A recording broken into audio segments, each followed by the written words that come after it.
जो दिल बड़ा तेरा तो दूर कर जहां के गम तू सारे, दुख सारे मेरे यार मेरे प्यार। Basic medical data.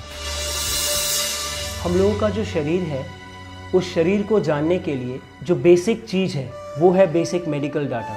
हम लोग बता रहे थे किस तरह से खाने को ऐसे पकाना चाहिए और या फिर ऐसे खाना चाहिए जिससे कि सूरज की रोशनी भी हो और हवा भी हो, कुदरती हवा भी हो। तो ये देखा गया है जो कि अगर हम मिट्टी के बर्तन में अगर हम खाना बनाते हैं, मिट्टी के बर्तन में खाना बनाने से खाने के अंदर जो माइक्रो न्यूट्रिएंट्स होते हैं, खाने के अंदर जो माइक्रो न्यूट्रिएंट्स होते हैं वो सब पूरी तरह से रह जाता है। इसीलिए हमारे देश में बोला जाता है जब भगवान के लिए खाना बनाया जाता है तो उसको मिट्टी के पात्र में ही बनाना चाहिए। हम लोग खुद अपने लिए एल्युमिनियम के बर्तन में बनाते हैं, लेकिन जब भगवान के लिए बनाते हैं तो मिट्टी के बर्तन में बनाते हैं। क्यों? भगवान के लिए इतना शुद्ध खाना बनाओ और अपने लिए खराब खाना बनाओ? या फिर अगर एल्युमिनियम का पात्र ज़्यादा अच्छा है तो फिर मिट्टी के बर्तन में बनाना क्या खराब है? तो फिर अगर खराब है तो भगवान को क्यों खराब चीज़ देना? ये सवाल दिमाग में आना चाहिए। जो किसमें अच्छा है? अब ये देखा जाता है जो कि जब मिट्टी के बर्तन में या फिर एल्युमिनियम के बर्तन में या फिर खाना बनता है पीतल के बर्तन में या कांसा के बर्तन में, कॉपर के बर्तन में, इनमें अंतर क्या है? हम मनुष्य हैं, दुर्लभ ये जन्म है, इसको खोना ना, आओ प्रण करें, स्वधर्मी होंगे हम, स्वदेशी अपने कर्म। दिल्ली में एक ऑर्गेनाइजेशन है जिसका नाम है CSIR। तो उसमें क्या किया, खाना जो अलग अलग पात्र में बनाया गया, उस अलग अलग पात्र में बनाए हुए खाने को टेस्ट किया गया। मिट्टी के बर्तन में खिचड़ी बनाया या मिट्टी के बर्तन में दाल बनाया, एल्युमिनियम के बर्तन में दाल बनाया, प्रेशर कुकर में दाल बनाया, कॉपर या कांसा के बर्तन में दाल बनाया और तांबा, ब्रास, उसके बर्तन में दाल बनाया। इनको जब नापा गया, इनको जब मेजर किया गया, तब ये पाया गया जो कि प्रेशर कुकर में जो दाल बनता है, उसमें सिर्फ 13% माइक्रोन्यूट्रिएंट्स बचता है। इसके सिवा पूरा 87% माइक्रोन्यूट्रिएंट्स खराब हो जाता है, खत्म हो जाता है। तो इससे क्या होता है, सोचो जो कि तुम दाल खा रहे हो, दाल, पीला वाला दाल जो होता है, क्या जो पीला वाला जो मूंग का दाल होता है, उसको अगर तुम खा रहे हो, तुम दाल क्यों खा रहे हो? तुम आलू खा सकते हो दाल के बदले में। तुम दाल क्यों खा रहे हो? दाल के गुण के कारण दाल खा रहे हो, दाल के अच्छाइयों के कारण दाल खा रहे हो। अब दाल जब खाओगे, उसमें अगर 100 अच्छा चीज़ है, उसमें से 87 खत्म हो जाए और 13 ही अच्छा चीज़ बाकी रहे, फिर और दाल ना खा के तुम कुछ और खा लो, एक केला खा लो। दोपहर में तुम क्या बोलते, भात और केला खा लो, दाल भात ना खा के भात केला खा लो। अब ऐसा तो नहीं करते हैं हम लोग को, तो दाल चाहिए, क्योंकि दाल रोटी खाओ, प्रभु के गुण गाओ। किस चीज़ में दाल को बनाए जिससे कि दाल का 100% जो गुण है वो 100% का 100% बरकरार रहे? क्या ऐसा चीज़ हो? अभी अगर हम मिट्टी के बर्तन में दाल बनाएंगे, उसको जब हमने टेस्ट किया, CSIR दिल्ली में जब टेस्ट किया गया, तो पाया गया जो कि मिट्टी के बर्तन में बनाया हुआ दाल 100% बरकरार रहता है। उसका माइक्रोन्यूट्रिएंट्स थोड़ा भी ख़त्म नहीं होता है, 100% रहता है। और उसी के कंपैरिजन में जब मैंने एक एल्युमिनियम के बर्तन में जब दाल बनाया गया, उसमें देखा गया सिर्फ 13% माइक्रोन्यूट्रिएंट्स बचा रहा, सिर्फ 13%। और इसके सिवा भी कांसा का, कॉपर का जो बर्तन होता है, कॉपर का कांसा का जो बर्तन होता है, उसमें 97% माइक्रोन्यूट्रिएंट्स बचा रहता है, कॉपर के बर्तन में अगर खाना बनाओ। और जो तांबा है, जो पीतल है, कांसा के बाद जो पीतल का बर्तन है, पीतल के बर्तन में 93% बरकरार रहता है, 7% लॉस हो जाता है। कांसा या कॉपर के बर्तन में 3% लॉस होता है और मिट्टी के बर्तन में 100% बरकरार रहता है। थोड़ा भी दाल अगर खा रहे हो तो दाल का पूरा गुण तुम्हें मिल जाएगा। हम मनुष्य हैं, दुर्लभ ये जन्म है, इसको खोना ना, आओ प्रण करें, स्वधर्मी होंगे हम, स्वदेशी अपने कर्म। तो हमने ये देखा कि किस तरह से मिट्टी के बर्तन में बनाया हुआ खाना, उसका 100% उसका माइक्रोन्यूट्रिएंट्स जो है वो बरकरार रहता है। अब माइक्रोन्यूट्रिएंट्स कितने होते हैं जो हमारे शरीर में बहुत ज़रूरी है और जो ये सब जो खाना जो मिट्टी से बन के आता है उसमें होता है। 18 तरह का माइक्रोन्यूट्रिएंट्स होता है जो हमारे शरीर के लिए बहुत ज़रूरी है। ये माइक्रोन्यूट्रिएंट्स अगर नहीं रहेगा तो शरीर में कमज़ोरियाँ आएंगी। आजकल जैसे पहले ज़माने में लोग मिट्टी के बर्तन में खाते थे तो कितने हेल्दी रहते थे। गांव में आज अभी भी लोग मिट्टी के बर्तन में खाते हैं, लेकिन अभी हम लोग इतने अस्वस्थ क्यों रहने लगे हैं, इतने हम लोग कमज़ोर क्यों हो गए? क्योंकि हम लोग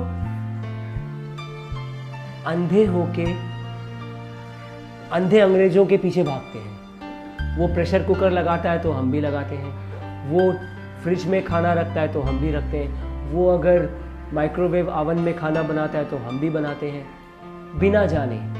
हम ये नहीं सोचते हैं, जानने की कोशिश करते हैं कि फ्रिज में क्या है जो ठंडा करता है, वो कितना हमारे शरीर के लिए ज़रूरी है। माइक्रोवेव ओवन में क्या है जो उसको गर्म करता है, क्या वो पूरा गर्म करता है?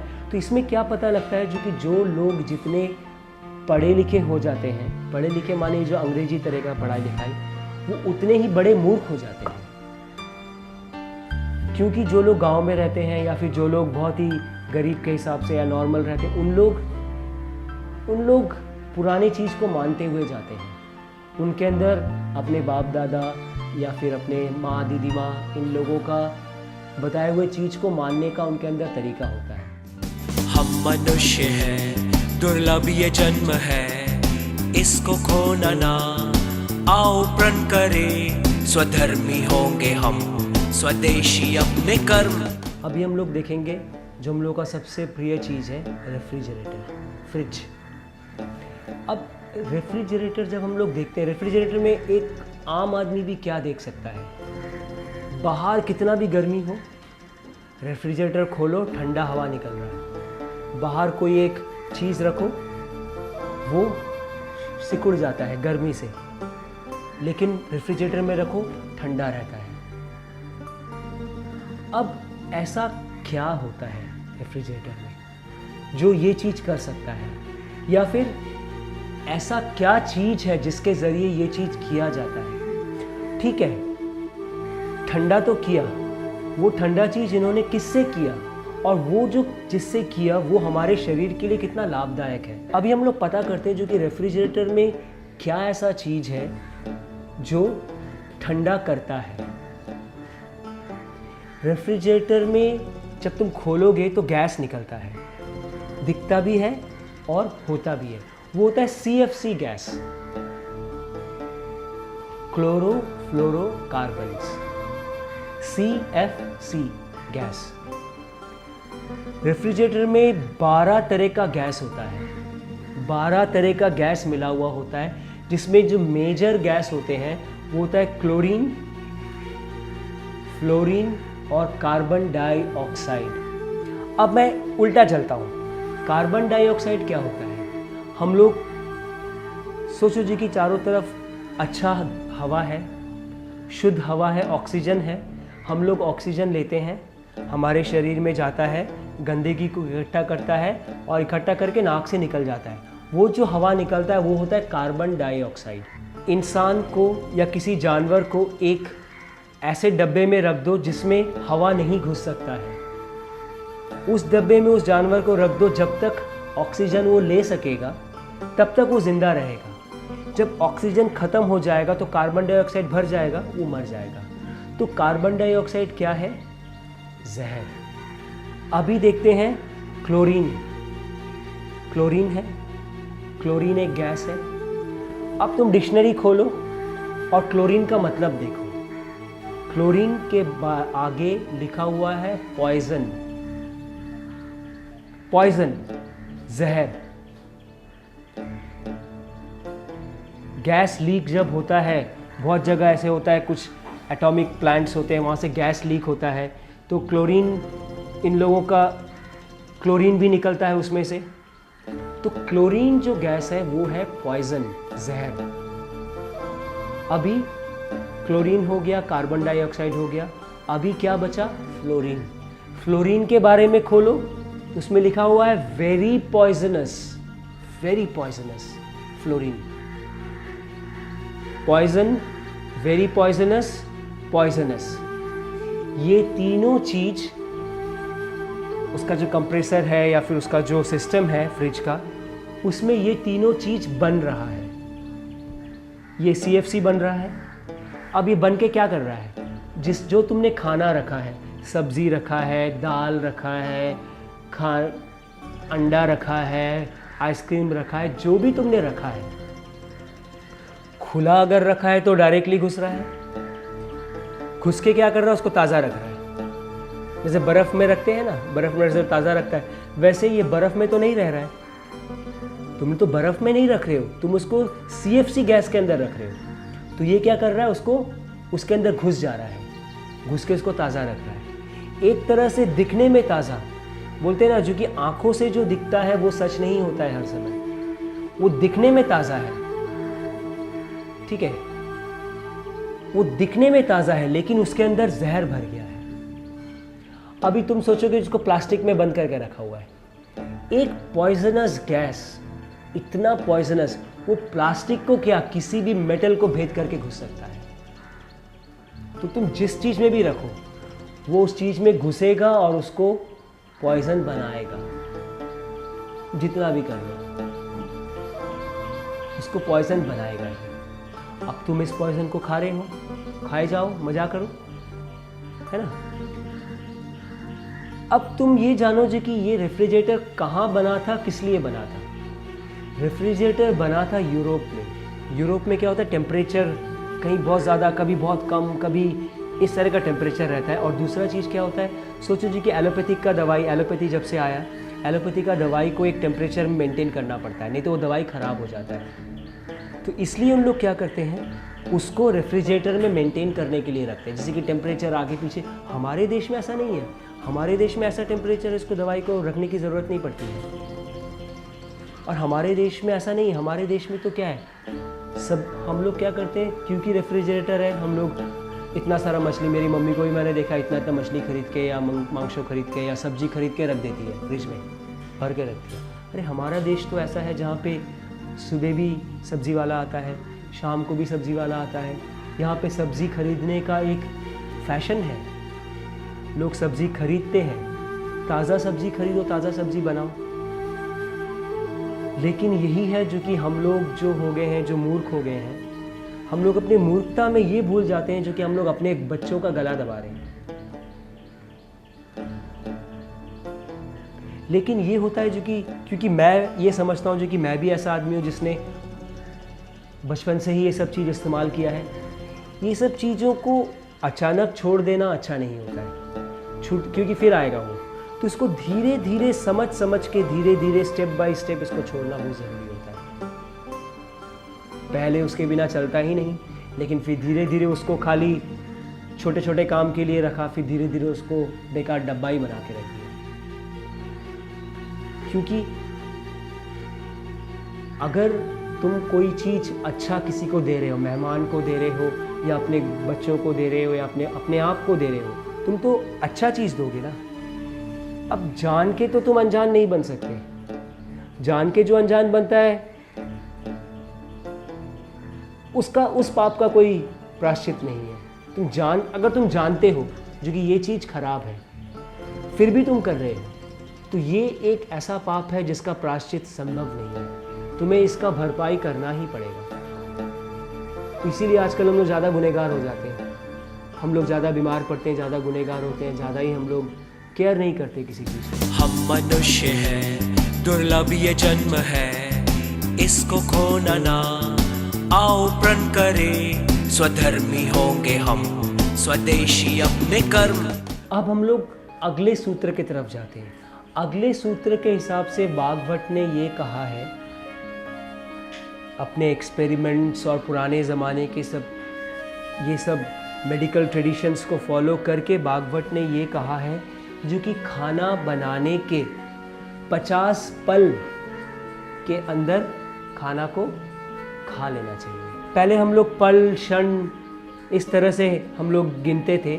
आजकल हम लोग minutes, seconds, hours, days and months and weeks के हिसाब से गिनते हैं, लेकिन पहले हम लोग एक पल में उसने कर दिया। तो पल को अगर तुम मिनट में गिनोगे तो 48 सेकंड्स होता, 48 मिनट्स होता है। 50 पल माने 48 मिनट्स।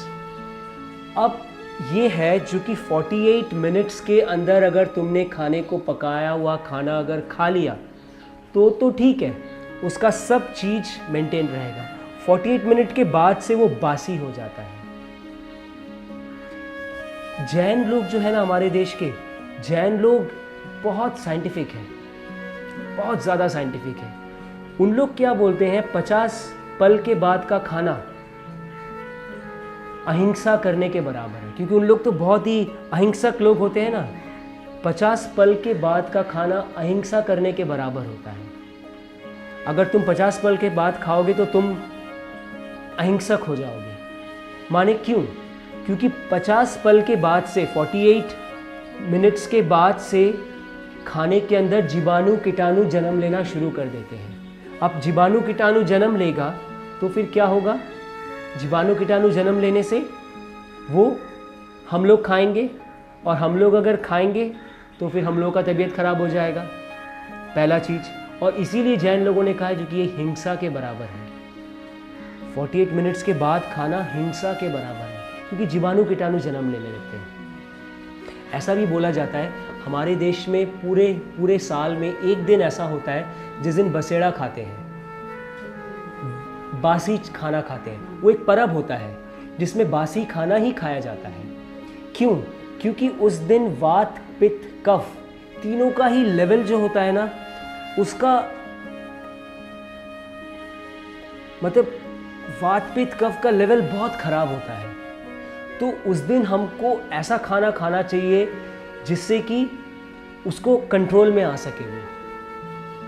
तो इसलिए हमको बासी खाना खाना पड़ चाहिए उस दिन। जैसे कि बंगाल में एक शीतला पूजा का दिन है, जहाँ पे उन लोग उस दिन पका के नहीं खाते हैं, पहले दिन का पकाया हुआ खाना रखते हैं और उसी को खाते हैं। अब यही है बासेड़ा जो बासी खाना खाने का जो फेस्टिवल है, ये है नॉर्थ इंडिया में। दूसरी जगह पे है क्या नहीं पता नहीं, लेकिन बंगाल में तो ऐसा है जो कि शीतला पूजा के दिन उन लोग खाना नहीं बनाते, पुराने दिन का खाना खाते हैं, बासी खाना खाते हैं। वो कंपलसरी एकदम खाना ही पड़ता है। हम मनुष्य हैं, दुर्लभ ये जन्म है, इसको खोना ना। आओ प्रण करें, स्वधर्मी होंगे हम, स्वदेशी अपने कर्म। अभी हम लोग 2 चीज बताएंगे। एक चीज ये है, खाने का जो रॉ मटेरियल है उसको 7 दिन के अंदर अंदर खा लेना चाहिए।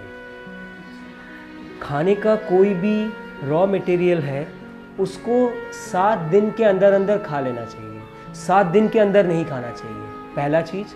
और दूसरा चीज़ ये है जो कि जो चक्की में जो आटा पीसते हैं उसको 15 दिन के अंदर खा लेना चाहिए। 15 दिन से ज़्यादा आटे को नहीं रखना चाहिए। आटा को 15 दिन से ज़्यादा पीस के नहीं रखना चाहिए। सोचो जो कि कोई भी सीरियल्स है, कोई भी चीज़ है जिसको हम लोग पीसते हैं, पीस के खाते हैं, वो जो भी चीज़ पिसा हुआ चीज़ है उसको 7 दिन के अंदर खा लो। देखो जैसे बताता हूँ मैं, जो गांव में लोग, जो औरत लोग चक्की पीसती थी ना, ये जो चक्की पीसती थी, चक्की पीसने का जो तरीका है, ये क्या करते हैं, बैठ के चक्की पीसती है औरत लोग, ऐसे करके चक्की पीसती है। इससे क्या होता है, इनके पेट के ऊपर प्रेशर पड़ता है। पेट के ऊपर प्रेशर पड़ता है, पेट के ऊपर प्रेशर पड़ने से औरतों के बहुत सारे प्रॉब्लम्स ठीक रहता है। अभी क्या होता है लोगों के अंदर, औरतों के अंदर खास तौर पे, क्योंकि किचन के अंदर तो उनका कुछ करने के लिए नहीं होता है। मसाला है, पिसा पिसा खरीद लिया, या फिर नहीं भी खरीदा तो मिक्सी में पीस लिया। वो जो बांट के जो वो जो बांट के जो शिलनोड़ा में जो बाटना बांटा जाता है, वो सब चीज़ में, उसके बाद जो भी चक्की में पिस के सब कुछ करके, ये सब करके जब खुद पानी उठाना, पानी देना, सब कुछ करना, इन सब चीज़ों में क्या होता है, इन सब चीज़ों में औरत ये जो पेट बढ़ जाता है या फिर वेट बढ़ जाता है, बहुत कुछ प्रॉब्लम्स आता है। ये सब कोई प्रॉब्लम्स नहीं रहता है अगर उन लोग ये सब चीज़ घर का सब काम करें तो इसीलिए अभी क्या होता है हमारे देश में, और ये हम लोग क्या करते हैं, औरत लोग फिर क्या करती है, जो थोड़ा कॉन्शियस होती है, उन लोग क्या कहती है, जिम में जाती है। जिम में जाके कुछ नहीं होता है। जिम हमारे देश का चीज़ नहीं है। मैं एक चीज़ बताता हूँ, जो गर्मियों के जगह में, हमारा देश तो गर्मियों का जगह है, गर्मियों के जगह में वात बहुत ज़्यादा होता है। गर्मियों के जगह में वात बहुत ज़्यादा होता है, और तो इसको कम करने के लिए, वात को कम करने के लिए, वात बढ़ जाता है तो ये सब प्रॉब्लम्स हो सकते हैं। तो वात को कम करने के लिए स्लो चीज़ करना ज़रूरी होता है। ये जो स्लो कोई डांस हुआ, वो स्लो एक्सरसाइज हुआ, भरतनाट्यम हुआ, ये सब कुछ हुआ, ये जो हमारा देश का लोग जो आजकल फॉरेनर को देख के दौड़ना शुरू करते हैं, दौड़ने जाते हैं, औरत लोग भी सब एकदम, माँ दीदी माँ लोग एकदम जूता पीटी शू पहन के दौड़ने जाती है। मतलब बेकार में एकदम अंधे होके एकदम फिरंगियों का नाटक करना, दौड़ने जाती है, सब बुढ़ी हो गई है और पूरे जूता पहन के, ट्रैक सूट पहन के दौड़ रही है। ज़रूरत नहीं है। तुम नॉर्मल थोड़ा चल लो, थोड़ा घर का काम कर लो, इधर उधर जाओ, काफ़ी है। क्योंकि शरीर में वैसे ही गर्मी बहुत है, वात बहुत ज़्यादा है। अब तुम इसमें ये सब कुछ करके, अब ये क्या करते हैं लोग, डांस करते हैं, डिस्को करते हैं, बैले करते हैं, ये करते हैं, वो करते हैं, उससे क्या होता है और शरीर गर्म हो जाता है और अंदर हीट हो जाता है। गर्मियों की जगह में तो एकदम सिंपल ठंडा चीज़ खाना, ऐसा चीज़ करना जिसमें शरीर और गर्म ना हो जाए, ऐसा चीज़ करना। तो ये सब जो चीज़ है अंग्रेज़ों का, सिर्फ मतलब फॉलो करना, अंधों के जैसे फॉलो करना, उसमें और हम लोगों का खराबी होता जाता है। वहाँ पे सर्दियों का मौसम है तो वहाँ पे वात को बढ़ाना ज़रूरी है। तो उन लोग करें ना, उन लोग डिस्को में जाए, उन लोग बैले करें, उन लोग दौड़ा दौड़ी लगाए, सब कुछ करें, उनका हड्डी सब जम जाता है, जोड़ जम जाता है, सब उन लोग ये सब करने की ज़रूरत है। हम लोगों को ज़रूरत नहीं है। हम लोग थोड़ा चल ले, अपना काम कर ले, बस हम लोग नॉर्मल हो जाएंगे। नहीं करेंगे तो फिर हम लोग का प्रॉब्लम होगा।